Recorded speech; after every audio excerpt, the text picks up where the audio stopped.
Muy bien, nos encontramos en el libro de Isaías, es el libro de Isaías, el capítulo 19, y consideramos justamente en esta ocasión la parte del capítulo que leíamos al comienzo de esta reunión, que es desde el versículo primero hasta la mitad del versículo 20. Isaías es el capítulo 19 y leemos, consideramos desde el versículo primero hasta la mitad del versículo 20.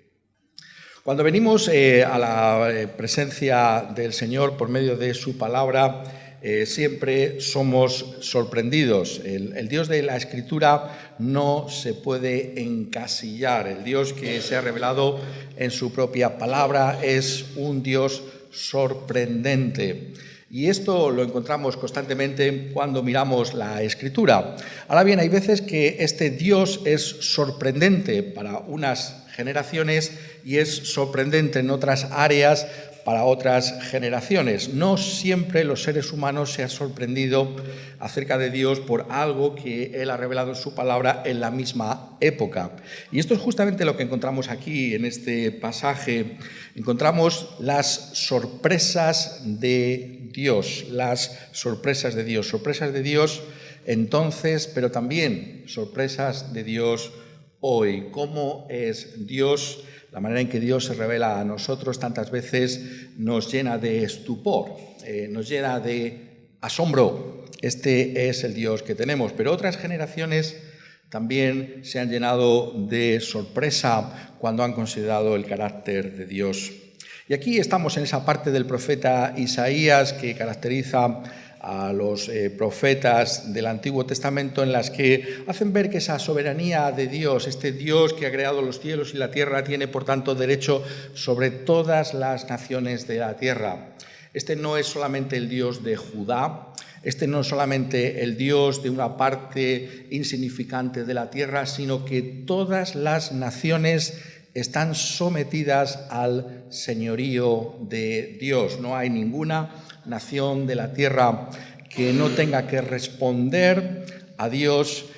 No hay ninguna nación de la tierra que no esté bajo el control de Dios mismo. Esto es lo que estamos viendo en esta parte del profeta Isaías, y por tanto vemos cómo tenemos aquí un catálogo de las naciones que rodeaban a Judá, y él ha ido trayendo, el profeta Isaías, esa palabra de Dios para aquellos contemporáneos, es decir, para aquellos que vivían en la misma época de Isaías, las naciones en ese momento, pero también sabemos que tiene un cumplimiento futuro. Sabemos que no solamente está hablando a esos contemporáneos, a esas personas que vivían en ese momento, sino que la Escritura tiene una proyección futura.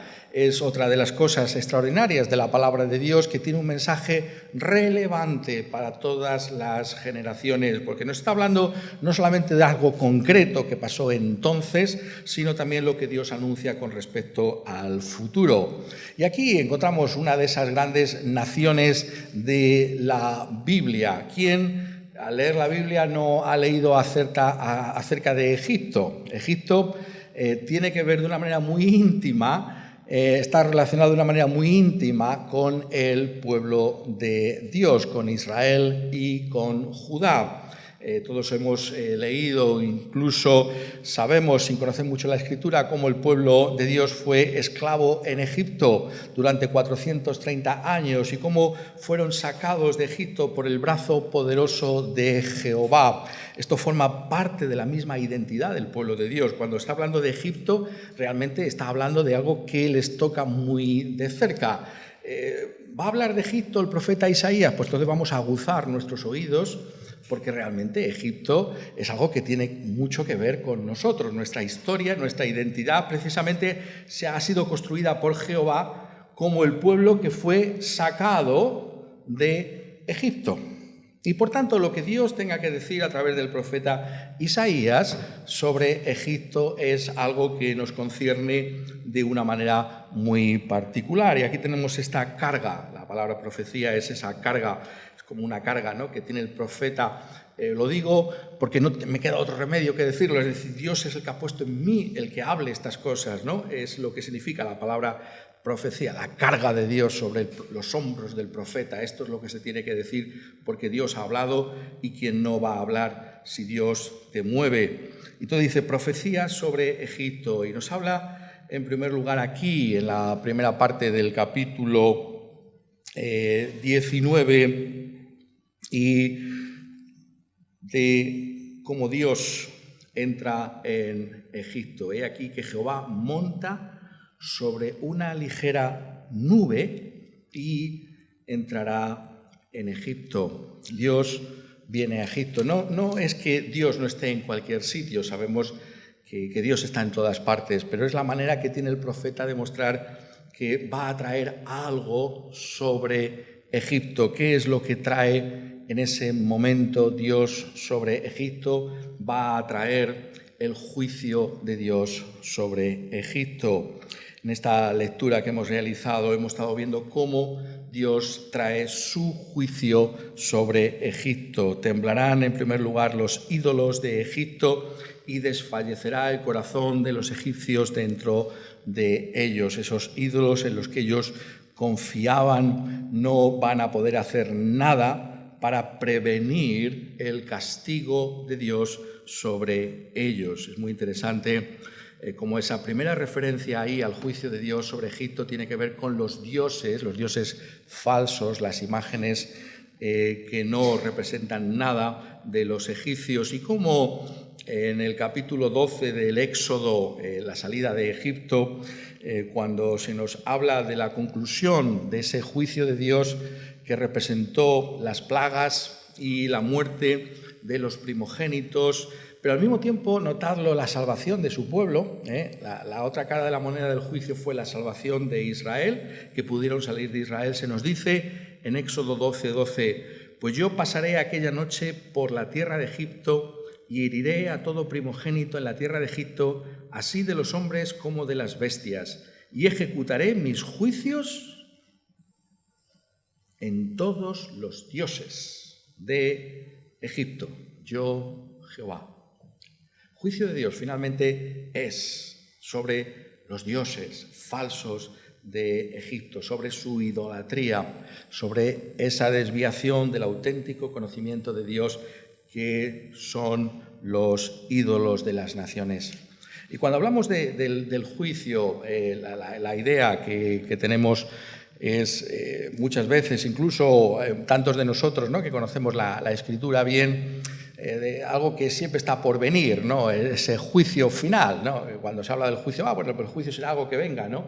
Y tenemos esas imágenes que llamamos apocalípticas, ¿no?, de destrucción futura, ¿no? Y se especula, ¿cuándo será el juicio? Pues parece que el juicio de Dios está a punto de venir o de derramarse, fíjate cómo están las circunstancias, ¿no? Y esa forma de pensar que tienen tantos y tantos que no conocen las Escrituras es una forma de pensar que muchas veces está incluso en medio nuestro, ¿no? En medio de la Iglesia, en medio del pueblo de Dios. Pensamos en el juicio siempre en términos del futuro, el juicio final, algo que va a venir en el final. Pues bien, un pasaje como este está ilustrando algo que aparece repetidamente en la Escritura, y es que el juicio tiene una dimensión presente. El juicio de Dios tiene una dimensión presente, es decir, el juicio de Dios ya está en Egipto, ha venido a Egipto. No está esperando Dios al día del juicio final para traer su juicio sobre Egipto. Esto es muy interesante que podamos apreciarlo, porque ya digo, tantas veces nos olvidamos de lo que enseña la Escritura sobre estos temas y podemos verlo por ejemplo, en Colosenses capítulo 3, versículo 6, cuando está describiendo los pecados de aquella sociedad que no son tan distintos a los de la nuestra, cuando habla a la Iglesia le dice: hacer morir pues lo terrenal en vosotros, fornicación, impureza, pasiones desordenadas, malos deseos y avaricia, que es idolatría. Notad lo que dice: cosas por las cuales la ira de Dios viene sobre los hijos de desobediencia. Pero la idea es que está viniendo, es decir, ya está aquí la ira de Dios. Es decir, hay un juicio presente de Dios sobre las naciones de la tierra. Y lo que aquí está enfatizando el profeta Isaías es que Egipto estaba ya conociendo el juicio de Dios. ¿En qué sentido? Bueno, pues que Egipto iba a dejar de ser Egipto. Todas aquellas características que identificaban a los egipcios, la época de las pirámides ya estaba muy atrás, todo eso iba a desaparecer. Es lo que está aquí diciendo el profeta. Está diciendo que todo aquello en lo que los egipcios se apoyaban va a dejar de ser algo firme. Está hablando aquí de que todo aquello que identificaba a Egipto, pues esa dependencia del Nilo, esa vida alrededor del Nilo, con todo lo que implica los pescadores, la caña, el lino fino, toda esa forma de entender su cultura, esto va a ser herido y estaba siendo herido por el mismo juicio de Dios. De tal manera que ese Egipto que conocía el juicio de Dios ya no iba a poder ser identificado como ese Egipto. Lo pone de una manera muy curiosa, ¿no? En el versículo 3, y el espíritu de Egipto se desvanecerá en medio de él. Lo que caracteriza a Egipto pues va a dejar de ser. Ese va a ser el juicio, se va a perder la identidad nacional. ¿Qué es lo que está anunciando aquí como algo que aconteció entonces en primer lugar? Está hablando de esa guerra civil. Levantaré egipcios contra egipcios y cada uno peleará contra su hermano, cada uno contra su prójimo, ciudad contra ciudad y reino contra reino. La inestabilidad política es la evidencia del juicio presente de Dios. La realidad de que ellos se encuentran y se van a encontrar bajo una dura dictadura es una evidencia del justo juicio de Dios. Versículo 4, entregaré a Egipto en manos de señor duro y rey violento, se enseñoreará de ellos, dice el Señor Jehová de los ejércitos. Y está hablando de esa pérdida de la identidad que va a experimentar esta nación, y que ya ha referido anteriormente el profeta con respecto a Judá, que va a venir precisamente porque todos aquellos que debían ejercer ese liderazgo sobre la nación de Egipto van a dejar de hacerlo. Como dice con respecto a Judá en el capítulo 3 de Isaías, dice desde el versículo 1, porque aquí que el Señor Jehová de los ejércitos quita de Jerusalén y de Judá al sustentador y al fuerte, todo sustento de pan y todo socorro de agua, el valiente y el hombre de guerra, el juez y el profeta, el adivino y el anciano, el capitán de 50 y el hombre de respeto, el consejero, el artífice excelente, el hábil orador. Y les pondré, dice, jóvenes por príncipes, y muchachos serán sus señores, y el pueblo se hará violencia unos a otros, cada cual contra su vecino. El joven se levantará contra el anciano y el villano contra el noble. Y esa es la evidencia, está diciendo aquí el profeta, del juicio de Dios sobre Judá, pero también ahora sobre los egipcios. La realidad de que Dios ha traído ese justo juicio sobre ellos. El consejo de los prudentes consejeros de Faraón, versículo 11, se ha desvanecido. Jehová ha mezclado el espíritu de vértigo en medio de él e hicieron errar a Egipto en toda su obra, como tambalea el ebrio en su vómito. Esa es la realidad, ese justo juicio de Dios. Y esto tiene obviamente una aplicación para nosotros hoy en día. En primer lugar, en cuanto a lo que os comentaba de las sorpresas, esto es la sorpresa para nuestra generación. Claro, los habitantes de Judá, al oír del justo juicio de Dios sobre Egipto, no podían más que estar de acuerdo con eso. Claro, los egipcios, nuestros grandes enemigos, opresores, el colmo de la impiedad. ¿Acaso el faraón, cuando se menciona la palabra faraón, todavía nosotros hoy, después de tantos siglos, casi no nos echamos a temblar de pensar lo que tuvo que ser la esclavitud bajo ese terrible tirano? Y ellos estarían diciendo, el juicio, claro, se lo merecen, ¿no? Estos egipcios son tan malos. Claro, antes ha hablado el profeta, sabéis, en los primeros capítulos, del justo juicio de Dios sobre Judá, sobre el mismo pueblo de Dios, pero ahora que está hablando de los egipcios, pues nos alegramos, ¿no? La sorpresa de Dios, sin embargo, es justamente esto, que hay un justo juicio. Y es una sorpresa para esta generación nuestra, sin embargo. Claro, para los habitantes de Judá no es una sorpresa, se lo merecen, pero tanto ha cambiado el mundo que hoy en día cuando se habla del justo juicio de Dios, la gente se escandaliza. Hay estupor, ¿no? Porque tú puedes hablar de Dios, el Dios de amor, el Dios de misericordia, el Dios que hace la vista gorda con respecto a cualquier pecado y cualquier manifestación de mal en este mundo, y por supuesto eso es lo que Dios va a hacer. Están diciendo las gentes, ¿cómo me hablas de juicio? No puede ser que Dios sea un Dios de juicio. Y sin embargo es la sorpresa que nos trae la Escritura una y otra vez. Hay un justo juicio de Dios. Es justo a los ojos de Dios castigar a los que perseveran en su pecado. ¿Te sorprende a ti oír de que hay un justo juicio de Dios? Estás sorprendido de escuchar estas cosas, pero esto es escandaloso, ¿no? Que todavía hoy en día en algún lugar del occidente alguien se atreva a hablar del justo juicio de Dios. Dios debería ser simplemente bondadoso y compasivo, pero no, la Escritura nos habla del justo juicio de Dios. Vives tú a la luz de la realidad de que hay un justo juicio de Dios. ¿Es sorpresa o no es sorpresa para ti? ¿Es una piedra de escándalo y de tropiezo para ti, sí o no? Eso está diciéndonos la Escritura. Pero la otra cosa es la realidad de ese juicio actual. El hecho de que ese juicio ya está en marcha. Cuando vemos, ¿no?, los acontecimientos, ¿no?, y hoy en día vivimos en esta época en la que somos conscientes de lo que está pasando al otro lado, en las antípodas, inmediatamente, por las redes sociales, los medios de comunicación. Cuando vemos las cosas nos damos cuenta que detrás de todo lo que está aconteciendo también está el justo juicio de Dios. Cuando vemos la inestabilidad política en tantos lugares, la guerra civil, cuando vemos las dificultades, ¿acaso no es una evidencia a la luz de pasajes como estos que el justo juicio de Dios está sobre las naciones?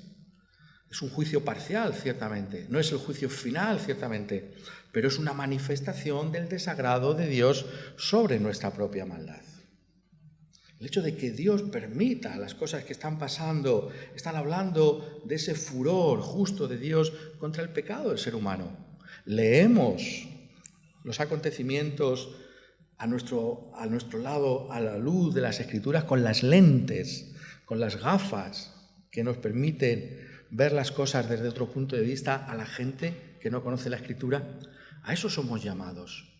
Y a la luz de esa realidad es que se exhorta a la santidad al pueblo de Dios. Le dice, vosotros no seáis así porque estáis viendo que el justo juicio de Dios viene por causa del pecado. ¿Vivís vosotros en pecado? Si somos cristianos no deberíamos. Tenemos los recursos para enfrentarnos al pecado. Dios va a estar con nosotros. No participéis del pecado porque el justo juicio de Dios está viniendo por causa de ese pecado. Somos conscientes de lo que nos dice la Escritura ahí. La sorpresa. Sorpresa no tanto el juicio para aquellos quizás de Judá, sorpresa para esta generación. Pero hay una segunda sorpresa aquí en este pasaje. Hay una segunda sorpresa que empieza a desarrollar el profeta a partir del versículo 16 y que le ocupa hasta el final del pasaje, aunque vamos solamente a considerar hasta el versículo 20 y la primera parte. ¿Cuál es esa segunda sorpresa? Esa segunda sorpresa que Dios trae aquí es la inaudita gracia de Dios. La inaudita gracia de Dios. Es decir, hay algo que es totalmente incomprensible para aquella generación. Lo que Dios aquí revela desde el versículo 16 en adelante es que Dios va a mostrar su gracia, su favor inmerecido, su iniciativa salvadora hacia candidatos. ¿Quiénes son los candidatos? Yo, Judá, yo seré. La gracia vendrá a mí, no. Los egipcios. Los egipcios. Pero esto es sorprendente. ¿Pero qué me estás diciendo, Isaías? Esto no puede venir de parte de Dios. ¿Qué? ¿Los egipcios, los grandes enemigos de Dios? ¿Aquellos de los que fuimos libertados por el brazo de Dios van a formar parte del pueblo de Dios? ¿Van a ser traídos a misericordia? Eso es exactamente lo que anuncia aquí Isaías. Sí, has oído bien. Has oído bien, los egipcios. La sorpresa de Dios para aquella generación. Para aquella generación. ¿Cómo? La gracia de Dios hacia pecadores como los egipcios. Y la respuesta divina es a través de Isaías, sí, y de una manera eminente y extraordinaria. Una abundancia de gracia para ellos. ¿Es la gracia de Dios una sorpresa para ti? Este es realmente también otro aspecto curioso, ¿no? Y por eso digo que es lo que tiene, o por lo menos para algunos de nosotros, es lo que tiene de fascinante la Biblia, ¿no? Que no podemos encasillar a este Dios nuestro. ¿Sabéis qué fue el problema también del ministerio del Señor Jesucristo? Porque claro, aquí viene el Señor Jesucristo, supuestamente para los fariseos el Mesías, si era el Mesías, supuestamente él decía que era el Mesías, el Salvador nuestro, y claro, este Mesías tiene que estar tiene que ser como nosotros queremos que sea el Mesías. ¿Y cómo va a ser este Mesías?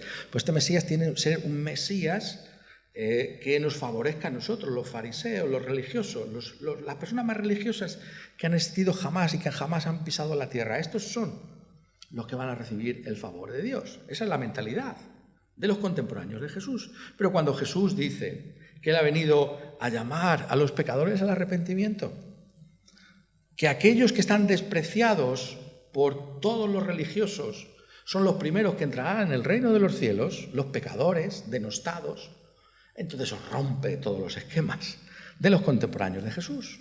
Y es lo que explica por qué finalmente Jesús acaba en una cruz.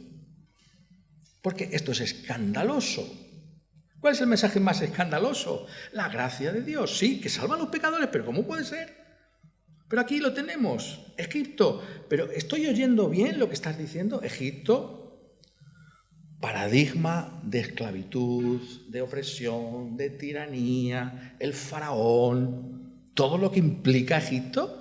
Egipto va a recibir la misericordia divina y el profeta dice, sí, Egipto va a conocer el favor de Dios y lo va a conocer de una manera eminente, de una manera sorprendente. Egipto, sí, Egipto. ¿Nos sorprende a nosotros la gracia de Dios? Porque Dios no salva, recordémoslo bien, este es el mensaje de la Escritura, Dios no salva al que se cree algo delante de Él, al religioso, al bueno, no salva simplemente al que dice que es el pueblo de Dios, salva por gracia. Salva por una iniciativa. La gracia significa, en primer lugar, la iniciativa divina que viene a salvar a los que no se pueden salvar a sí mismos, a los que no merecen salvarse. Y ahí estamos todos incluidos. Nadie merece la salvación. Ni siquiera el más religioso merece la salvación. Nadie puede ganarse la salvación. La salvación es por la gracia de Dios. Ese es el gran mensaje que trae la Escritura. ¿Te sorprende a ti la gracia de Dios? No es por lo que yo pueda hacer que soy salvo, sino por lo que Dios quiere hacer a mi favor, que yo conozco la salvación. Ese es el gran mensaje que trae la Escritura, la gracia. Sabemos que está hablando en términos escatológicos, es decir, en términos de un futuro por venir, porque lo dice en esa expresión que aparece una y otra vez en los profetas y que debemos aprender que tiene esa idea, ¿no? En aquel día, versículo 16, en aquel día. ¿Qué día es aquel? Pues es el día del futuro, el día del Señor, en los planes de Dios, en lo que ha de venir. Y lo repite una y otra vez, si leéis con atención estos versículos, versículo 18, en aquel tiempo, en aquel día, en aquel tiempo. Es decir, el futuro es un futuro optimista, de bendición para Egipto. Sí, para Egipto, sí, para Egipto. Para Egipto, sí, para Egipto. Ese es el mensaje, que te entre bien. Pero este es un mensaje realmente maravilloso. Por lo menos para mí es un mensaje maravilloso el poder anunciarlo y el poder deciros que ninguno de nosotros, por muy grandes que hayan sido tus pecados, estás lejos de poder ser salvo. Porque la salvación no depende de si has pecado mucho o poco, sino depende del alcance de la gracia de Dios. Y la gracia de Dios puede salvar a un egipcio. Y si pudo salvar a un egipcio y a muchos egipcios, te puede salvar a ti también. ¿Has ofendido a Dios? ¿Has ofendido a Dios hasta el punto de que te da hasta vergüenza que alguien se pudiera enterar de lo que has hecho? ¿Cuántos de nosotros tenemos esqueletos en el armario? Si se abrieran los armarios de nuestras vidas, ¿qué se vería? ¿Me puede salvar Dios a mí? Un pasaje como este dice sí, porque Dios salva a los egipcios. Y por tanto, cualquiera de nosotros, por muy grandes que sean tus pecados, tú puedes ir a Cristo Jesús y ser salvo, porque Cristo ha venido a salvar a los pecadores, a los que no se pueden salvar a sí mismos, a los que no merecen salvarse a sí mismos. ¿No dice acaso el apóstol de manera triunfante, el apóstol Pablo, más cuando el pecado abundó o sobreabundó la gracia? La gracia de Dios está por encima del pecado, vence al pecado. Egipto no es precisamente un candidato a ser salvo y sin embargo Egipto en aquel día será salvo. ¿Qué es lo que Dios hace para que una persona pueda ser salva? Porque claro, no solamente está trayendo aquí un contraste entre el juicio sobre Egipto y la gracia sobre Egipto, sino que el profeta va mucho más allá y nos muestra realmente cómo Dios actúa en su propia gracia, cómo es la salvación que viene por esa gracia. Como estoy diciendo, desde el versículo 16 podemos atisbar lo que hace la obra de Dios. ¿Recordáis? Dios entra en Egipto a juzgar, pero Dios ha entrado en Egipto también a salvar. En aquel día, dice en el versículo 16, los egipcios serán como mujeres porque se asombrarán y temerán en la presencia de la mano alta de Jehová de los ejércitos que él levantará contra ellos. Y dice el siguiente versículo, la tierra de Judá será de espanto a Egipto. Todo hombre que de ella se acordare temerá por causa del consejo que Jehová de los ejércitos acordó sobre aquel. ¿Cuál es la evidencia de la gracia de Dios según Isaías? La evidencia de la gracia de Dios es el temor de Dios. El temor de Dios. ¿Qué es en la Biblia el temor de Dios? El temor de Dios es un concepto rico, amplio en la Escritura. Va desde el miedo y el terror, porque eso también está ahí. Horrenda cosa, dice la Escritura, es caer en las manos del Dios vivo sin un Salvador. Va desde el miedo y el terror hasta el respeto y la adoración.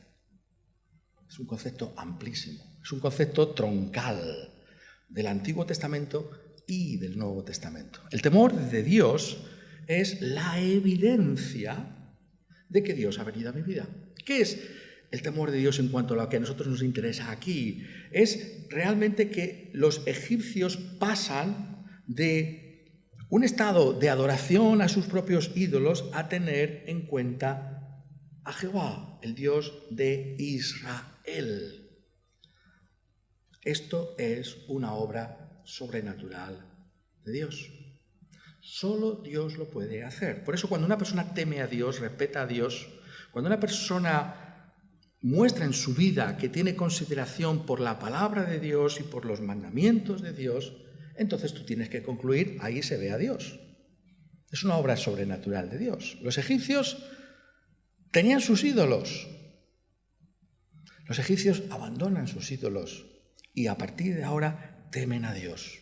Contemplan los juicios de Dios y al contemplar el justo juicio de Dios sobre su propia nación, ellos se vuelven al Señor por causa del consejo de Jehová de los ejércitos que ha acordado sobre ellos. ¿Hay temor de Dios en tu vida? El temor de Dios puede empezar con el hecho de que dejamos de tener, me gusta esta expresión mucho ahora, inatención a Dios.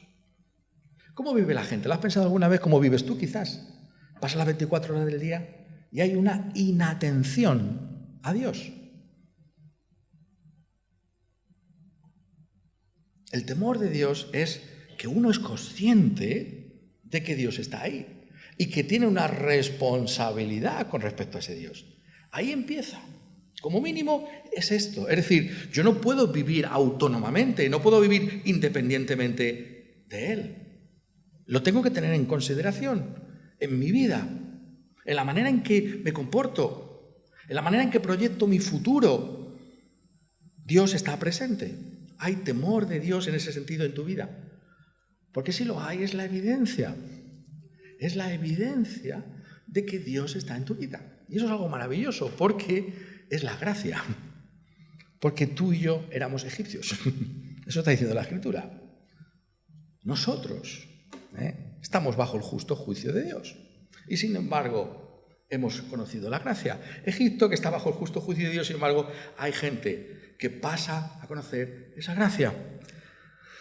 Y de una manera que lo expresa aquí, que es tremenda. En aquel tiempo, versículo 18, habrá 5 ciudades en la tierra de Egipto que hablen la lengua de Canaán y que juren por Jehová de los ejércitos. Una será llamada la ciudad de Erez. Qué forma de ponerlo, ¿no? Tan creativa por parte de Isaías, tan chocante quizás. ¿Qué es lo que hay aquí? Aquí hay una profundidad extraordinaria. Aquí, en realidad, lo que vemos es el contenido profundo de lo que hace la gracia de Dios. ¿Qué hace la gracia de Dios? La gracia de Dios es lo que hace es revertir el justo juicio de Dios, que muchas veces se ha expresado de una manera muy poderosa en la Escritura, desde el mismo comienzo de la Biblia, en la forma de una palabra terrible. Si suena mal la palabra juicio en nuestra sociedad, ¿qué decimos de la palabra maldición? Un hombre antiguo, un hombre primigenio, dijo esto hace muchos siglos: maldito sea Canaán. Maldito sea Canaán. Y no solamente él, sino sus hijos van a recibir ese mismo castigo. ¿Y quiénes son los hijos de Canaán? ¿Los hijos de Cam? ¿Quiénes? Cus, Mizraín, Fut y Canaán. Mizraín es Egipto. Egipto estaba bajo la maldición. Ese fue Noé. ¿Recordáis en Génesis 9? Cuando, despertado de su embriaguez, supo que su hijo le había visto en ese estado de desnudez en el que se encontraba. Maldito sea Canaán. Maldito Mizraín, Egipto. ¿Pero qué es lo que encontramos aquí? La salvación de Dios para Mizraín, para Egipto. Un cambio que solamente puede efectuar la gracia de Dios. Si conocéis el siguiente capítulo de Génesis, capítulo 11, la Torre de Babel, ¿qué pasó allí? La confusión de las lenguas de la tierra. ¿Qué es la confusión de las lenguas? Básicamente significa el juicio de Dios. Es un juicio de Dios que hablemos tantas lenguas en este mundo, porque no nos enteramos los unos con los otros. ¿Cuánto nos cuesta, no? Poder enterarnos, incluso con las lenguas que son más gemelas de la española. Y nos cuesta. Ese es el juicio de Dios por el pecado. Pero ¿qué es lo que Dios va a hacer en Egipto? Va a hacer algo extraordinario. Mirar cómo lo pone el profeta para que estemos alertas a que aquí está habiendo una obra sobrenatural de Dios expresada en términos bíblicos. En aquel tiempo, versículo 18, habrá 5 ciudades en la tierra de Egipto que hablen que la lengua de Canaán. ¿Qué lengua es esa? Es la lengua hebrea, es la lengua del pueblo de Dios. El pueblo de Dios tiene su propio lenguaje, es el lenguaje bíblico. Significa que somos el pueblo del Señor. Sabemos que esto es una anticipación de una manera muy pequeña de lo que pasó en Pentecostés. ¿Qué es lo que viene en Pentecostés? ¿Qué es lo que significa el milagro de Pentecostés? Lo sabemos muy bien, que todas las naciones de la tierra por primera vez están escuchando el Evangelio de Cristo Jesús en su propio idioma. Todos los que estaban allí en aquel día de Pentecostés escucharon el Evangelio. ¿En qué? En su propio idioma. No lo dicen acaso en el capítulo 2, versículo 8. ¿Cómo pues nosotros les oímos hablar cada uno en nuestra lengua en la que hemos nacido? ¿Quiénes son estas naciones? Partos, medos, elamitas y los que habitamos en Mesopotamia, en Judea, en Capadocia, en el Ponto y en Asia, en Frigia y Panfilia, en Egipto y en las regiones de África más allá de Cirene. En Egipto hay una reversión del juicio de Dios, la gracia, hay una nueva forma de hablar. El cristiano se identifica por la manera en que habla, tiene un lenguaje distinto. El lenguaje sabemos que es algo realmente fascinante, estudiar el lenguaje. Pero sabemos por lo menos, déjame que diga por lo menos una cosa, que el lenguaje revela realmente lo que somos. Lo más íntimo de una persona es por cómo habla. Es cómo hablas, es cómo hablo. Ahí se ve a una persona. Lo que sale de tu boca, dijo Jesús, revela ¿qué? El centro mismo de la personalidad, el corazón. Entonces, cuando está diciendo aquí que hablarán la lengua de Canaán, es porque son convertidos. Han sido transformados en lo más profundo de su ser. La gracia no es un barniz religioso que ponemos en nuestra vida, sino que es una transformación interna, profunda, que incluso cambia nuestra manera de hablar. Dime cómo hablas y te diré quién eres. Dios transforma la lengua. Por eso tanto énfasis en la Escritura sobre la lengua, sobre cómo hablamos. Todos tenemos nuestros defectos. Pero la lengua muestra cómo somos. Y hay aquí una promesa de gracia. La lengua de Canaán. ¿Hablas tú el lenguaje de Canaán? Se puede ver por tu manera de hablar que tienes la lengua de Canaán. Esto es tremendo, pero es lo que Dios ha prometido hacer para los suyos. Notad aquí nuevamente la maestría de Isaías al traer su profecía, porque a Isaías esto le parece fundamental. Isaías capítulo 6, el gran capítulo de Isaías. ¡Ay de mí!, dice Isaías cuando ve a Dios en su templo glorioso, porque siendo hombre inmundo de labios y habitando en medio de pueblo que tiene labios inmundos, han visto mis ojos al Rey, Jehová de los ejércitos. Isaías es un mal hablado. Y por su boca ve que está lejos de Dios. El pueblo es un pueblo que le blasfema.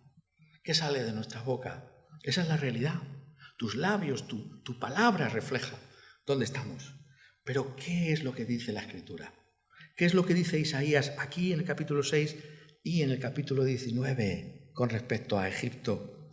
Pero voló hacia mí uno de los serafines, teniendo en su mano un carbón ardiendo, tomado del altar con unas tenazas, y tocando con él sobre mi boca, dijo: he aquí que esto tocó tus labios, y es quitada tu culpa y limpio tu pecado. En aquel tiempo, Isaías 19:19, habrá altar para Jehová en medio de la tierra de Egipto, y monumento a Jehová junto a su frontera. ¿Qué puede cambiar nuestro lenguaje? ¿Qué puede transformarnos? ¿Dónde está la esperanza? La esperanza está en la obra de Cristo Jesús en la cruz del Calvario. El altar que vio Isaías, el altar del que habla aquí Isaías, que estaría en medio de la tierra de Egipto, está indicando la fuente de la transformación interna y profunda de la persona, que no es otra que la sangre del Señor Jesucristo que fue derramada en la cruz del Calvario. Incluso para cualquiera de nosotros que tenemos la boca sucia, hay esperanza. ¿Por qué? Porque la sangre fue derramada para que tú ahora hables de otra manera. Tienes esperanza, no te tienes que desesperar, porque tú puedes acudir a Cristo y decir: Señor, mi lengua está manchada, mi lengua está sucia, pero tú diste tu sangre para limpiarla, para que a partir de ahora yo pueda hablar con el lenguaje de Canaán, para que pueda modular la forma en que me expreso. Y esa esperanza está para nosotros desde el mismo momento en que acudimos a Cristo Jesús y durante toda nuestra vida. Oh, ¿cuántas veces pecamos con nuestra lengua? Santiago, ese hombre tan realista, hermano de Jesús, casi parece un profeta veterotestamentario, ¿no es verdad? Lee uno Santiago y parece que está leyendo el Antiguo Testamento. Está imbuido de la Escritura. Habla de la lengua, ese veneno, lo que puede hacer. Pero habla de la lengua y nos dice: pero hay esperanza de controlarla. ¿Dónde está? Está en la sangre del Señor Jesucristo, nos dice Isaías. La sangre de Jesús fue derramada para que tú y yo ahora podamos hablar con la lengua de Canaán, podamos expresarnos de otra manera. Es un detalle simplemente curiosísimo, ¿no? Como la primera vez que se traduce el hebreo a otro idioma, al griego en este caso, ¿sabéis dónde pasó? Pasó en Egipto. Una alusión quizás a ello, la lengua de Canaán. El Antiguo Testamento estaba solo en hebreo. Los 70, la Septuaginta, se tradujo en Egipto, en Alejandría. El lenguaje del pueblo de Dios en otro idioma. Pero es más profundo que eso. Lo que está diciéndonos aquí es que Dios, por causa del Señor Jesucristo, va a actuar en nosotros y nos va a hacer nuevas personas en Él. Y por eso habla aquí de que habrá un monumento, un obelisco. La identidad de Egipto, el obelisco. ¿Pero a quién está dedicado este obelisco ahora? Está dedicado a Jehová, junto a la frontera. La nación de Egipto tiene un obelisco dedicado ¿a quién? Al Señor. Y esto va a ser por señal y por testimonio a Jehová de los ejércitos en la tierra de Egipto. ¿Cuál es el testimonio? Es el testimonio de la gracia. Es el testimonio del poder de la sangre del Señor Jesucristo. ¿Acaso nosotros no somos llamados, por tanto, también a construir ese obelisco en nuestra vida? ¿Cuál es el testimonio que un pasaje como este nos está diciendo que debemos tener? Es un testimonio a la gracia de Dios. ¿Acaso no dijo John Newton, el autor de Sublime Gracia? La gracia de Dios me enseñó a temer. Es la gracia la que nos lleva a respetar a Dios, a considerar sus mandamientos como lo mejor que nos ha pasado, a apropiarnos de la sangre. Ese es el gran mensaje que trae el profeta para nosotros también hoy, que hay gracia abundante para los más grandes pecadores. Si hubo salvación para Egipto, habrá salvación para ti también.